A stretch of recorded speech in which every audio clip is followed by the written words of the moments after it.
The dance studio was a place of joy and laughter, a sanctuary where children could escape the dreariness of the outside world and express themselves freely through the art of movement.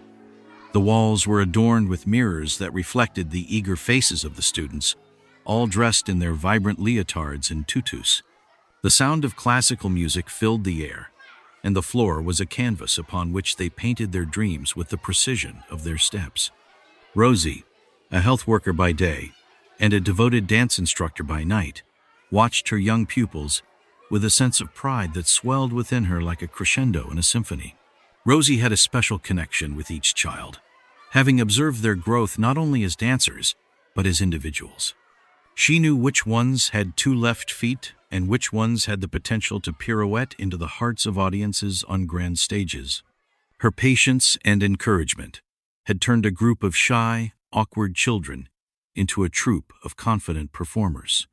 As the class progressed, she noticed the usual giggles and whispers had been replaced by an intense focus, a testament to their dedication. Suddenly, the serenity of the dance studio was shattered by the sound of breaking glass. The children's heads snapped up in unison, their eyes wide with fear. The music continued to play, a macabre counterpoint to the horror that was about to unfold. A figure stumbled through the door, silhouetted against the streetlights that pierced through shattered windows. The man was wild-eyed and disheveled, clutching a knife in one hand. His movements were erratic and unpredictable, as if he were dancing to a rhythm only he could hear, rhythm of madness and malice. The children's faces grew paler than their tutus as they realized the gravity of the situation. Some of them began to scream, others froze in place, their bodies stiff as the man approached. Rosie's instincts kicked in. She had to protect them. She stepped in front of the children, her arms outstretched in a protective embrace. Her eyes never left the intruders, her voice firm and steady as she tried to reason with the madness before her. But the man was beyond the reach of words, consumed by whatever demons propelled him to commit such a heinous act. With a swiftness that belied his chaotic demeanor, he lunged at the group. In those moments that felt like an eternity, Rosie's mind raced, calculating the trajectory of his movements, the potential targets of his wrath. Her heart pounded in her chest, echoing the frantic beats of the children's hearts around her. The first girl to fall was a young ballerina named Lila. Her scream was a piercing aria that sliced through the air as the knife found its mark in her soft flesh. The crimson ballet of her blood painted the once pristine dance floor, her lifeless body a tragic stillness amidst the pandemonium. The second was Bella, a fiery young girl with a passion for jazz. She had been practicing a complex routine in the corner, her back to the chaos, and she never saw the blow that claimed her. The third was sweet, shy Elena, who had only just found her voice in the dance. She was in mid-leap when the blade struck, her graceful arch now a silent, crimson arc of despair. The remaining children scattered like leaves in a storm, their movements now driven by terror rather than choreography.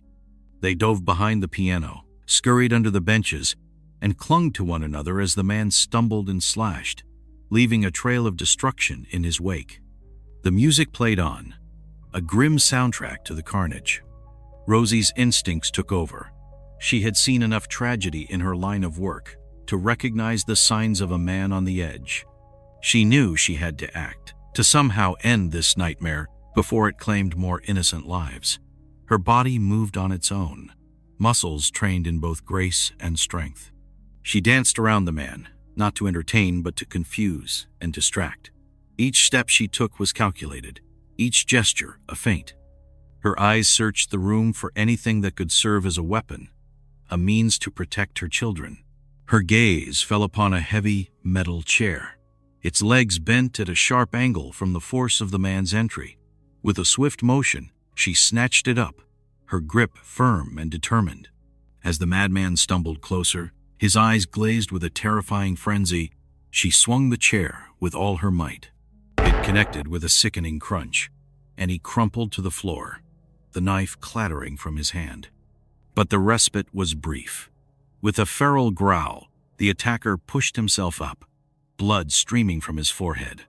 The children's screams grew louder, a cacophony of fear that seemed to resonate in the very fabric of the room. Rosie knew she had to act fast. She hurled the chair at him again, sending it crashing into the wall as he dodged the blow. The room fell silent except for the heavy panting of the man and the whimpers of the traumatized children. The door burst open. Teachers, parents who had heard the commotion. They converged upon the assailant, their own fear and anger fueling their desperate efforts to subdue him. The man's movements grew more frenzied, his strength seemingly unflagging despite his injuries. It was a dance of horror, a macabre tango of survival. The police arrived, their sirens wailing a mournful aria outside the shattered windows. They stormed the room, guns drawn, and immediately took charge of the situation. The chaos was overwhelming, a stark contrast to the serene world of dance they had invaded. The officers moved with precision, their eyes scanning the room for threats, their expressions a mix of shock and resolve. Rosie's legs gave way beneath her, and she slumped to the floor, her eyes on the 3 precious lives she hadn't been able to save. Their blood stained the once gleaming wood, a stark reminder of the brutal reality that had intruded upon their sanctuary. The children huddled around her, their bodies trembling as they sought comfort in her embrace. The man was finally restrained, his limbs secured with handcuffs, his body with the weight of several officers. He continued to snarl and spit, his eyes never leaving Rosie's as he was dragged from the room. She could see the darkness within him, the madness that had driven him to commit such a heinous act. The aftermath was a blur of flashing lights, concerned voices, and the metallic scent of blood. The room was transformed into a crime scene, the vibrant leotards and tutus now a stark contrast against the harsh, cold reality of the world beyond the dance studio's walls. As the children were led away, one by one, to be reunited with their frantic parents, the gravity of the situation settled heavily upon Rosie. The room grew quieter, the music that had once filled it now a distant memory. The only sounds were the muffled sobs of the survivors and the steady beep of the approaching ambulances. Rosie sat on the floor, her back against the cold, hard wall, her mind racing with the images of the nightmare that had unfolded before her. She felt a hand on her shoulder, and she looked up to see the kind eyes of an officer, his expression a blend of pity and respect. "You did all you could," he assured her, his voice gentle. "You're a hero." But the word felt hollow. How could she be a hero when 3 of her students lay lifeless on the floor? The guilt and sorrow weighed upon her like 1,000 bricks, crushing the air from her lungs. The hours passed in a blur of questions and statements, the cold embrace of shock wrapping around her like a shroud. She watched as the EMTs tried in vain to revive Lila, Bella, and Elena. The sight of their small, still forms on the stretchers was a haunting reminder of the joy they had brought into her life, and the brutal way it had been snatched away. The days that followed were a blur of funerals and media frenzies, of trying to find words of comfort for grieving families and navigating the treacherous waters of her own guilt. The community came together, wrapping their collective arms around the families of the lost girls and the survivors, offering what little solace they could. The dance studio remained closed, the once sacred space now a grim reminder of the fragility of innocence. Rosie's heart was heavy with the weight of her failure, despite the whispers of heroism that followed her. She couldn't bear to enter the room where the blood of her pupils had been spilled, the echoes of their laughter forever silenced by the horror that had invaded. The mirrors that once reflected their smiles now held only her own haunted visage, a constant reminder of the lives she hadn't been able to protect. The man was identified as a derelict with a history of mental illness and violent outbursts. His motives remained unclear, lost in the tangled web of his madness.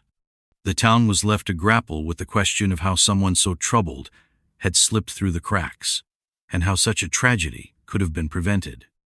One day, with trembling hands, Rosie turned the key in the lock. The door creaked open, and she stepped into the room that had become a prison of her own making. The floor was still stained, the shattered glass glinting like jagged tears in the corners. But she knew that to truly honor Lila, Bella, and Elena, she had to face the darkness that had claimed them. With a deep breath, she turned the music on, The notes of the once familiar tunes filled the air, and she began to move, her body a testament to the resilience of the human spirit. Her movements were not those of a prima ballerina, but of a woman fighting to find her way back to the light. Slowly, one by one, the children returned. They came with their parents, their eyes wide with fear and uncertainty, but also with a fierce determination to reclaim the joy that had been stolen from them. They danced for the three who could not, their steps a tribute to the lives that had been lost. Rosie watched them, her own sorrow mingling with theirs, and she knew that the dance studio would never be the same. But as they leaped and twirled, their youthful vitality a stark contrast to the somber backdrop, she also knew that this place of tragedy could become a place of healing. The dance floor, once a battleground of horror, was now a stage for rebirth. Each movement, each beat of the music, was a declaration of resilience. The children grew stronger, their dancing a declaration of life in the face of death. The walls that had witnessed the unspeakable now reverberated with the echoes of their laughter, a testament to the indomitable nature of the human spirit. The community rallied around the dance studio, offering their support in renovating the space, turning the shattered windows into kaleidoscopes of light. The town vowed to never forget the lives lost and the heroic sacrifice made by their beloved instructor. And as the seasons changed and the world outside moved on, the dance studio remained a sanctuary, a place where children could still escape the dreariness and find themselves through movement. The music played on, the dance continued, and in the heart of each dancer, the memory of Lila, Bella, and Elena lived, inspiring them to leap higher, to twirl with more passion, and to never let the darkness claim their joy. For in the end, it was not the madness of one man that defined them, but the love and courage of a community that had come together, bound by the power of dance, to conquer the shadows and celebrate the light that burned within them all.